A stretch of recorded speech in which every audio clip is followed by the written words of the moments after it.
things. So, Catholic plots. So there are 4 Catholic plots that you need to know about. You might get asked about one of them, you might get asked about, a couple of them if it's a source or something like that, but you need to know what they are. So we've obviously done some podcasts on these before. So one of them's the Northern Rebellion, that's the first one in 1569. There's also the Ridolfi plot that happened in 1571. There's the Throckmorton plot that took place in 1583, and the one that Mary Queen of Scots gets executed for is, yes, you guessed it, the Babington plot, and that happened in 1586. So here you go. So I'm just going to recap on the Catholic plots from what I've said previously, and then I'll add on the Throckmorton and the Babington plot. So with the Northern Rebellion, what had happened was Elizabeth refused to allow the Duke of Norfolk to marry Mary Queen of Scots.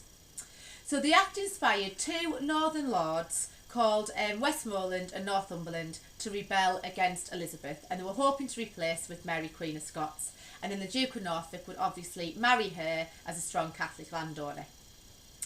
Now, unfortunately, what happened is it all looked like it was going according to plan for these northern lords, and they celebrated, a mass in Durham Cathedral.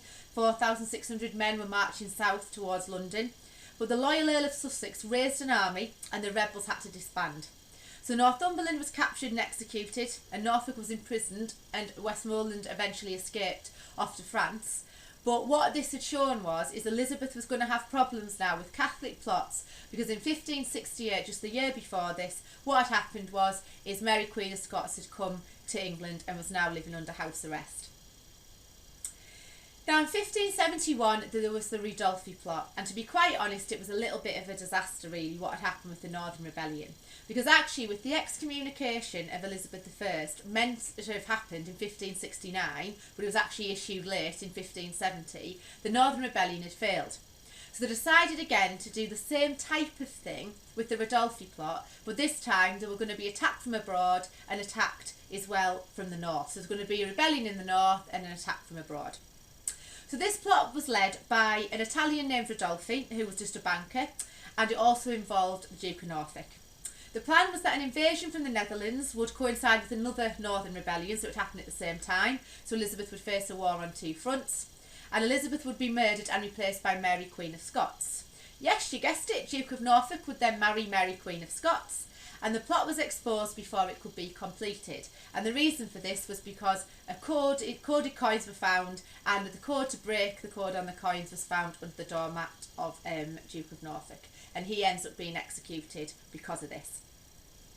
So they're the first 2 Catholic plots. But as the time went on, they got more and more serious and much bigger threats to her life. So the Throckmorton plot in 1583 is simply named after a Catholic called Throckmorton.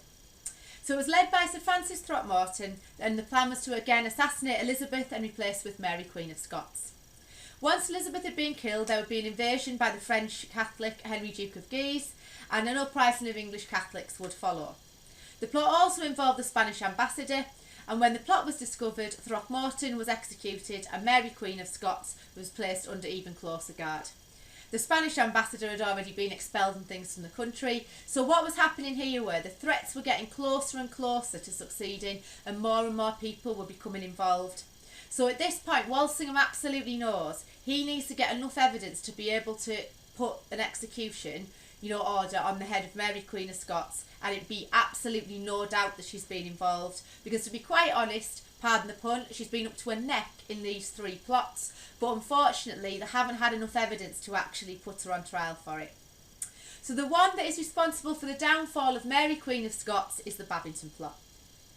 So this was another attempt to murder Elizabeth I and place Mary Queen of Scots on the throne.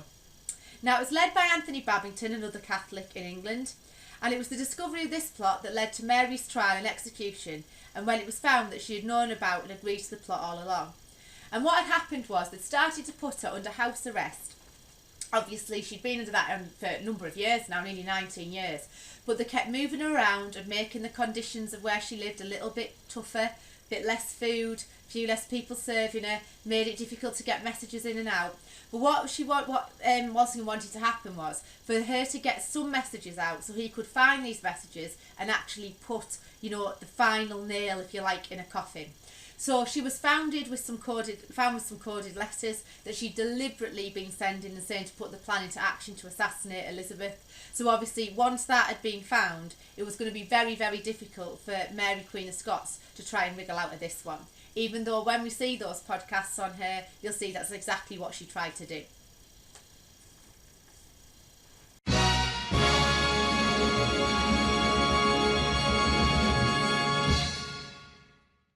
Hardwicke. In terms